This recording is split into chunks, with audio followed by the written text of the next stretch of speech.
Dubai can come on because na can one national neketable full video maka video je pack drop ya full video expose the real gist here na o maka Okongwu dibia na achoka ICB ya moto ya report na ga on na Okongwu dibia achoka IB ya moto kita after so much deliberation we decided in order to go back I said now go na go fake the sickness Okongwu dibia achala anya again despite the fact that top other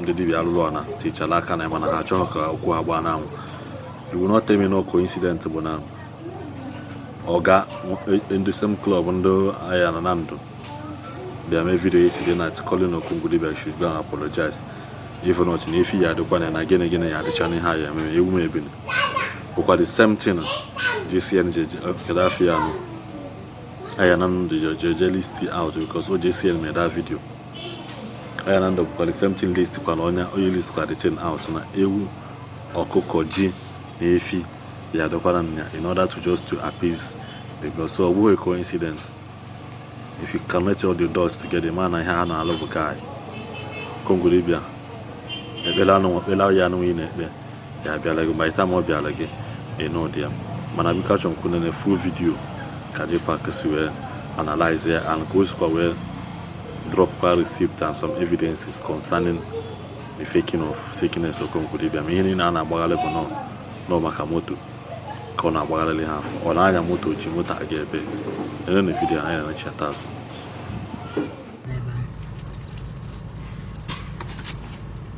Hey, Orejena o agụ bụ isi ọrịa Okongwu dibia ọ n'ụdị azị ọ plan a ga-ejizi kpọọ na waja ya bịa kpọọ na waja ya bịa fụrụ game nwa nwoke na-azọ achọrọ ka ndị mmadụ batacha ka m nwere ike kwuo chọrọ ikwu n'oge eji in fact ka ndị mmadụ batasị online eji in fact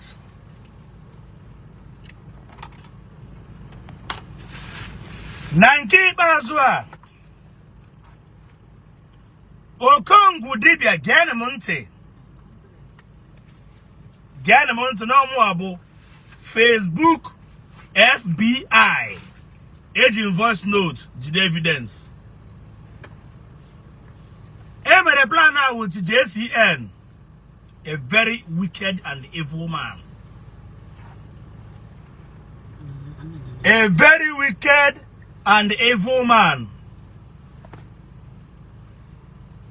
JCN na Ayaya na Nando plan ro deal a Okongwu dibia eji your voice note ebe drop voice note ka ime fake sickness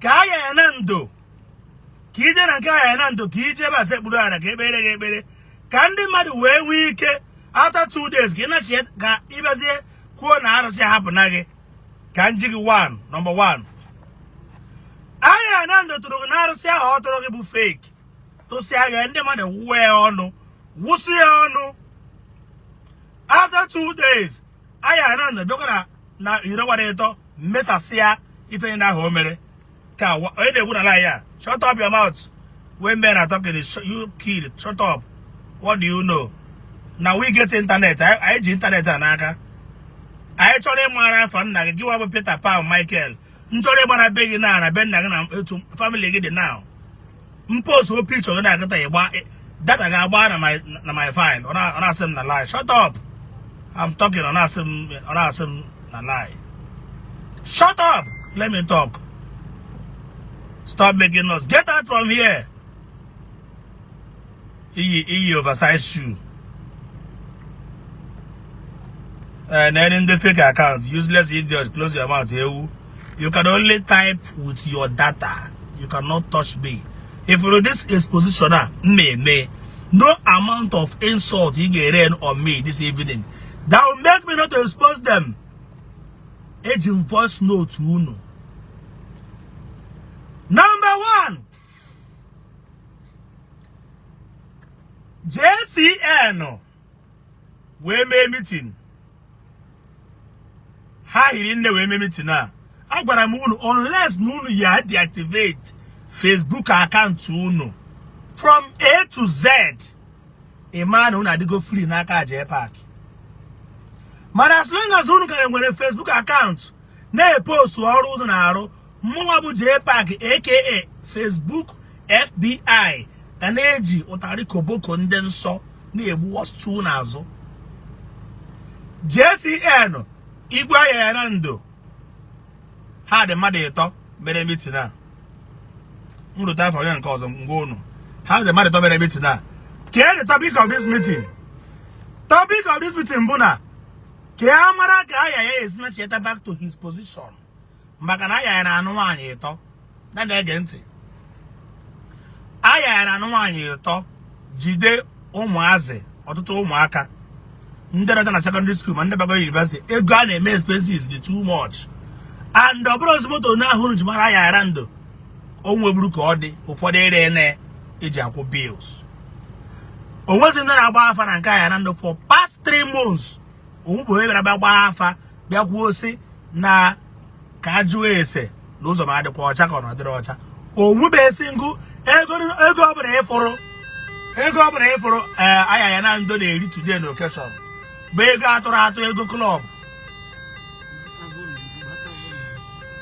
Chere nye m phone. Ị chọrọ ịpị ya na SOS.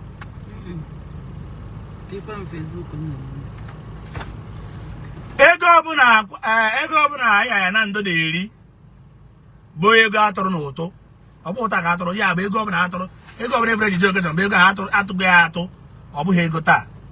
Ụfọdụ ka a na-atụrụ Ayaya, ụfọdụ ka Ayaya na-ekono ka ọ tụọ. Mụnwa na-abụ unu fact. Ego ọbụla efere Ayaya ji eje okechọn ụfọdụ bụ mbibi. And ihe na-ewute Ayaya Nando kịta bụ all the whole club member niile emecha na occasion atụchagoro ha because ya na-atụ 500,000 atụgoro onye ọbụla 500,000 ọfọsọ Ayaya emebeghị occasion. So Ayaya neediri ịdị relevant. Ayaya neediri ịdị relevant na the game so that o nwee ihe dịka iji ma ọ bụ onwe ka o si chọọ onwe ihe ọrụ ọ chọrọ imepe ndị na-ahụ tụrụ ụtụ agbakọtụkwara before game wee ghasaa. Ya na-ege ntị mana Okongwu gwara nke ikpeazụ a gị nwa ya bụ my headache mma apịawa gị azụ ebe ị na-achọghị ịmụ ihe. Ndị niile m ji aka m wee yọọ biko on your behalf ka ha hapụ gị mma atọpụ ha na-agbụ ha chụba gị. Ọdụ bụ niile ahụ imere m wee bụrụ ekwensu ime m onye isi ndị ara mụ na waja na Ghana waja wee na-ayọ biko wee were 1 million naira nye gị ka ị wee jee wee setụlụsịa wee bụ ihe na ọ bụghị ndị niile ahụ ayọrọ biko mma atọpụ ha na-agbụ a ga-apịawa gị azụ na that 2x2 a m hoduru on si apịara gị 2x2 a mgbe release ya na anyị apịaghị ya 2x2. That 2x2 a m hoduru on for a long time mgbe release ya a ga-apịarịrị gị that 2x2 from that December ebe ị chọrọ iso ụzọ ọjọọ. 1 million ahụ enyere gị ga-arịta ọnụ ya. That 1 million ahụ iwu megide na ị ga-arịta ọnụ ya Okongwu. Mark my word. Ebe ị chọghị ịmụ ihe. Let me continue with what I'm saying. JCN je Russia je mee video na na-ege ntị Russia bịa video si ya na mma akpa ego ehi na-atọ ka wee Ayaya sị na ebini na nkwụ ọkụ na ji na nke ọ bụ ihe na RNG eji voice note. Oh God, J Park kere nwụrụ ogene kere ebe isi foto ụwa ka isi enweta information. Okongwu, you be surprised etu voice note usi wee baa m aka ebe ị na-akọrọ mmadụ no plan deal na achọrọ ya kwụrụ ụgwọ plan deal but ị gachi ya azụ direct ka ije rụọkwara ya ọrụ na ndị mmadụ ya abụghị ọnụ wee sị gị ọgwa Ayaya Nando ịkọrọ ọnụ ka ije na-anachatakwa azụ. Now ha bịa plan ewuta JCN gbazie gị mee na arụ adịrọ gị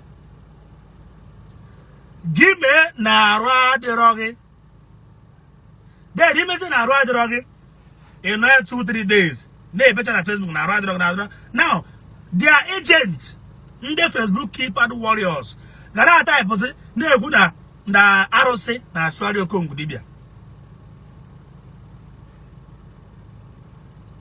Because no mind the kind of word you use. I beg, I can get out from my page. It's a moon arm. Do you think I'm not? You may be heading them. See, 7 Nanaki, Jen and Abuja. Each and all, Chamana or some mind the kind of word you use to avoid putting. Which problem? On the Atu on the Atu Egu. Come the teen, which problem? I beg get out to make I expose what I want to expose. And I say, which problem? Problem more on come money. Oga, I don't have show, don't worry. I'm with JPAC, more about FBI. More about JPAC. When I tell you I am Okwa Onono 2023, it's an event Jegu. When I tell you na 2024, na my new name Yabo Mekanteno, it's an event cool only down. Each update, even on my page, will update, not more a get update. I didn't know authentic. You got that? I never blog home as it. It's this blogger against so na English, something gist, gossip, gist lover. It's gist lover. Say yes, so na English. Come up with your bag. Say yes, so Ndi Igbo. Man, I came here and get the detail, but anyway, G who made so enough only whom. You got that? Yes, your game don't cast. Your game don't cast. And do no pass me way. Magina Ayaya. A play quum voice note Ayaya. Hey, J-Bag, cool or that. Uno pass me with a comment section. Moon me never want to pass me with a play on the phone, baby. On the phone now. A plain voice note Ayaya. Nando. But yeah, never gonna Ayaya able to update once. I get you wire. Ne were Mwebde, Uno be see mungo, appear mono number or confirm more. So, in whoever Jesse and where she would make videos now got what they but over the year they no get a garage, abandoned up with Thanksgiving that would day. Kabia Butara he JJ one nemo cool up at the down. I'm a no the Chakegora. Nasan Chakegora, what they my guess are a guy. But a guy, I give me fear about a guy, and a guy on the China guy Lagos. Rock Lagos, Royal International. We check our rogue face, our rogue face. So just here the good or done. Now, yeah, I am everything needed. Now, Okongwu stupidly and foolishly and hopelessly went to Ayaya and Nando. Watch that video. I just posted that video on my second page. JPAC comedy. Okongwu they be going right or them gagam. The same person on your right. Stop my live video. The same Okongwu they be going right. The same Okongwu with a phone where near somebody where I can peer play near my Isiagu today who no money acted. The Okongwu where did they phone no Okongwu Libya or they meant could I say I'm gonna know I will say I'm going to say money here Kube. I ran the way you know why who does bean who does bean a heap so now that I had in and out all the whole AJ been in a joke on in open a mean in open up and you does bean a heap of Buso. I say I will there. The useless idiot due to no plan work. Oman or gay when her power. Oman. I got from pen pay by 100 anyway. Me booby see it. That pen pay by 100 anyway. Marlene. Oh, where you go? I say, in Cape Water more binge, but in a live video. I say, you have an embedded, say Bagaram, this and that.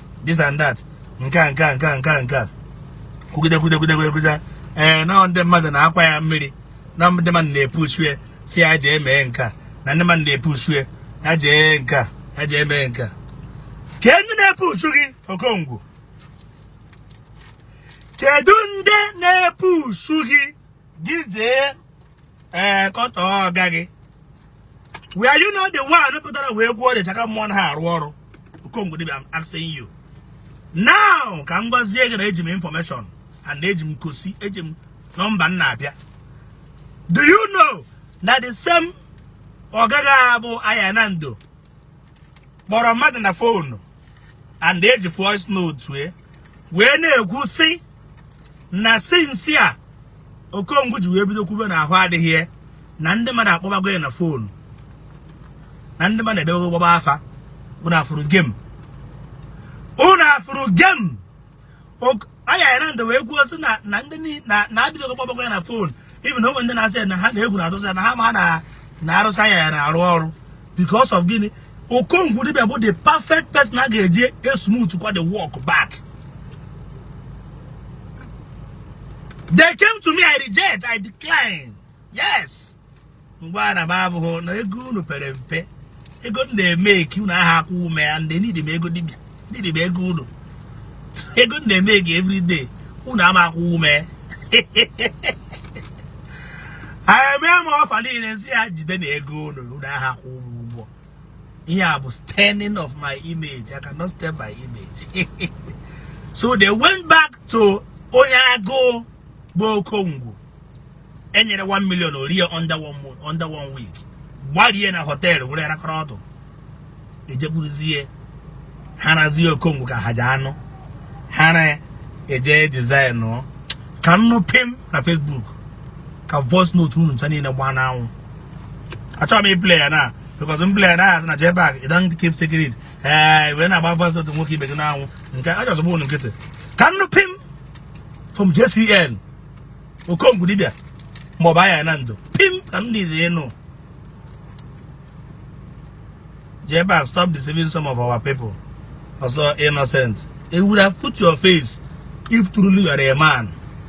Because all the go that all the go my that na Christmas and achebana no nylon bag here on your Christmas. Stop deceiving some of our people. Which are more about any person. All to go my na Christmas, I begin to wear no nylon bag. Ki jana. Ewu. Okoko. Neku. Mugu.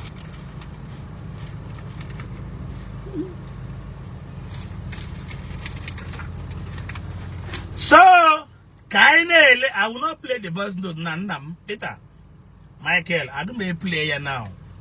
And I have to update once. I have to update the people so wagere. About the AK-47 gam. Ichere na azu. Iwe nki ejimegene la defense. So even they take it up na. Ka jesi en biam zuzuru. Na ko zuzuru. E mana ma kpọgbu afa. Nyawa mana ma kpọgbu ma na atum egwu. You no go fit call my name. You no go fit call my name. They not born and well. Madam Mara, why do that? I'm why you had a. So here is another Jesse and Susuru. Oh, because I tell people now. Una chage balim.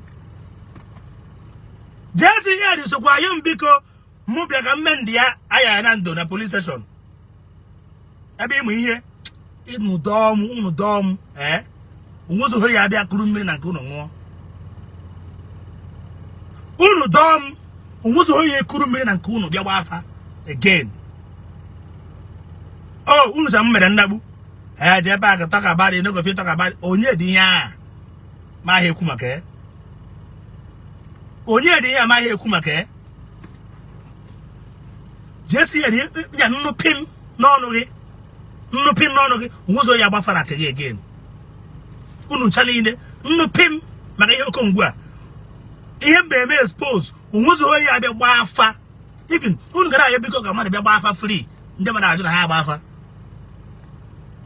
na ị gara ya biko nna bịa na bịa gbafa free afa unwuzo ya be gba free afa can no pim.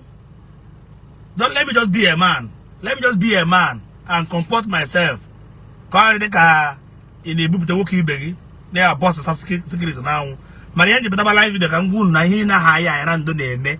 They are all planned with full evidence. Their voice note, they come intact. Pure planned. Manobu najiwa bo Okongwu dibia. Where were the sickness? Where je rojobo? ruo jobo ki we we can ya azu gubekwa wayo again. Sickness ya if care is not taken ya better gonna have Jesus. Amen. Iwe je kwuo na aru adịghị that arụsị ahụ ị na-ekwutọrọ gị ga-atụzi gị original. My people perish because of ignorance. Iwe were maka ahụ adịghị. Iwe were because of 100,000 a ga-enye gị na 200,000 a ga-enye gị wee je fake ye sickness. Iwe fake ye sickness. We kwe na ahụ adịghị gị wee je rụka wee set your ọrụ again. Okongwu dibia, if you are not stupid, have you forgotten the kind of threat yeah, I will gladly open the door of those people that threaten to deal with you.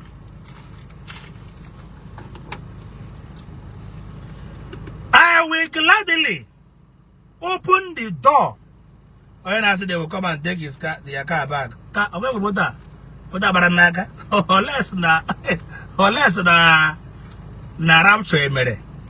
Enu wa we mpuo. Gift to be gift. They're gonna be birthday gift to be birthday gift.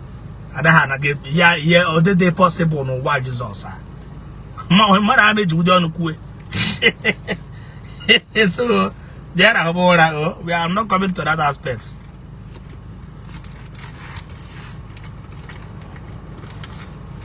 Not are you mad? You say John Paggy, now you mad? No, I will not block them. I'm not so maybe so bog on. Because even on I watch him, Mbuzo bog on and no, my block. And the people ya war on there, so, ever come with Dibia Muri, we fake ye sickness. Fake ye sickness. Western Narose. Now here Ayaya Nando mere. Don't worry. Sickness he fake it. Yeah, because of whom I all they fake it. All give fake it. Each go and kill Jesus. Yeah, ya big moto. Or what get happy? Who's ahead? Aga. A boss. A 140. Kita, it's on the rain. Moto, what account? What in honor and what source of income maybe go say abata. Kobo choko sama maybe a boy building moto. Kobo Talent of engine, when we may be a moto. A boy building with that arrow zero. What in here are would party here now reach even 10 moto. Would you direct desperate? No, in your moto ta. He able to Mudani Ogwu health, no go, no nutrition. Eh? Mudani Ogwu nutrition. Do that's down here. Go with that Mozolo. Wudani Ogwu infection. They do the fresh na anya, the fish almost the anya. Kobu, I hope by Kereba with Aquara. Na lack of nutrients, a dem malnourished. Ili will be henny, those you over of ma. A barbara buru, I told the Ganya. I like it, it's a lucky giant the Mutomele. Well, tell Aki Giant that mobile mele. Another go to another man has no a beam G guard. Mary G guard, yeah, because I'm gonna pass G guard around. Because it's only service near the 2 million naira via service. 1.5 with the service. He beam G guard, he didn't go to Takorola. Or go level motor mana and they make daily income. Okongwu so moto.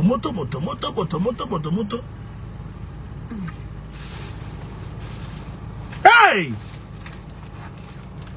Come badani break here by there. When need the na book on your pim JCN. Oko kahaha. We plan having here.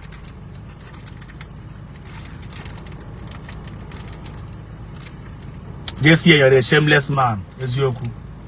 You don't have any single dignity. Dignity even home why. You are very shameless. Dignity Buna wine. All the people didn't celebrate birthday, but wine. Electoral no, I can't for no work a benefit for you. Or they possible. Come and work a benefit for you. A raw job rokaha, not work another. Whether they bless your wine. They will come for you, be careful.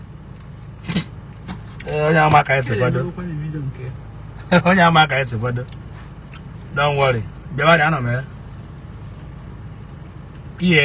Mire who mire hotel, okay? Maybe the case, one of them.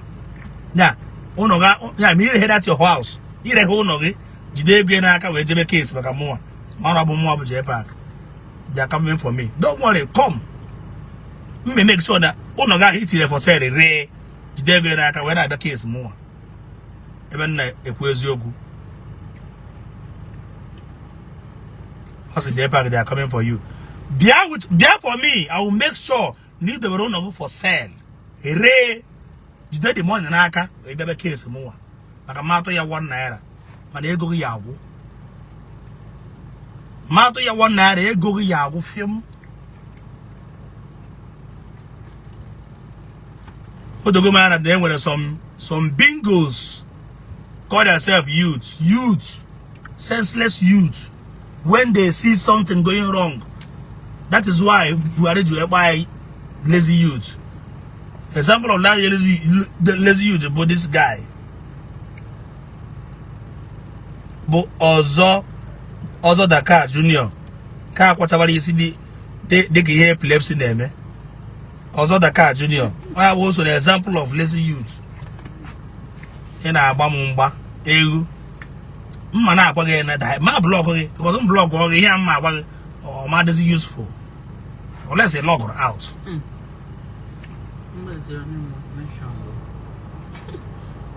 Also Dakar Junior. Jang wago nourishment, get the nourish. Kakara basiki the ATC on a boo.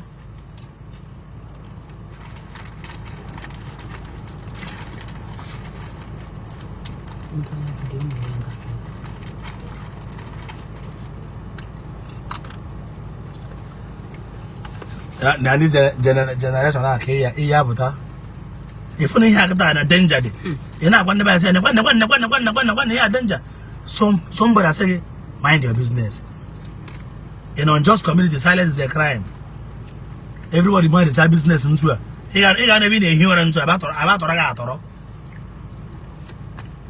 he gonna be the hero about toro like this even as says mind their business. They hustle for Christmas money. Give me the air.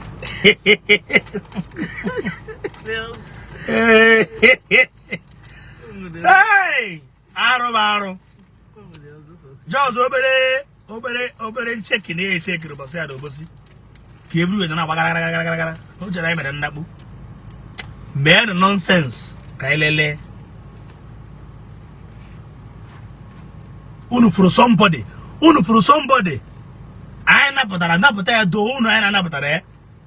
My a lot of threats. Ndi na chare bogo ko gunuzo man. All the threats niile.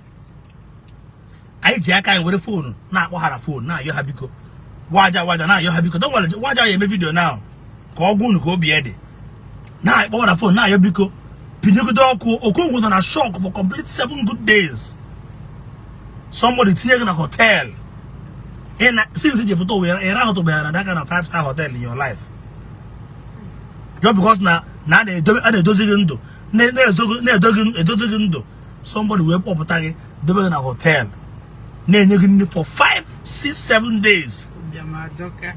But she back to Nigeria and now with 1 million naira business connection. What I say, name this thing. No one knows you. I will still give you money. Amane go ejaro to kenyere Okongwu dibia. Okongwu dibia bata ara jiri ozugbo pam. Okongwu kam na akpa na phone na ya because come to Enugu kam correct ya na Seaman Global Paradise Estate. Kini mere advance ke so make doors ke gbagote. He said you convince me.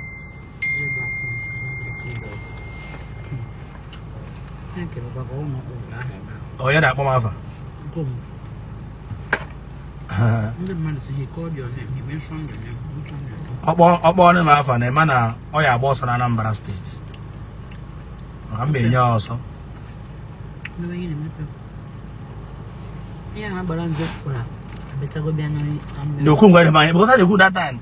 The Okongwu had me help. Instead of I hate you. The Okongwu had my help. Someone will whip the 1 million and yegi. Thank God. No guy any no when penny. Up to today I can do the alert. Up to today I can do the alert. They were 1 million naira. Yeah, two phone no course me. Because they go in the Okongwu be go, but of course me. If this will not do. They go in the Okongwu be go me the battle course me. They were 1 million naira Okongwu. Correct to take in account them every day in the Okongwu. Okongwu about who east for next 1 week. Always together about I was expecting him to come back to east. Okongwu waiting at Lagos. Lodge going in the first tag. Catches on 4 days the first tag. See na island. Hey. Nele. Uhe na hotel nka. Uhe na hotel nka. Uhe na hotel nka. Hide. Ego we me fiam. Wonderful. Jepaki were advert. The same one. Correct were advert. They go somebody you go advert. You go on them and you say bande battery bande na. And you say endorsement or the class or the class na. Na that name Okongwu na orange hapuna. People maybe they have to even and they would like give me heart of pity.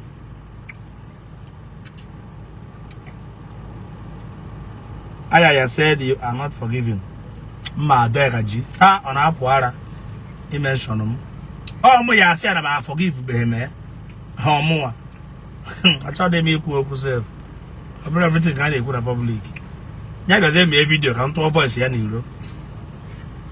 When mo ku Ayaya buy me video against me. Can we take conversation any na to na anwos bozbo. To voice here na anwos bozbo. Ko banje baroto mane na baraka ko echa na ka re na te I want data file and save here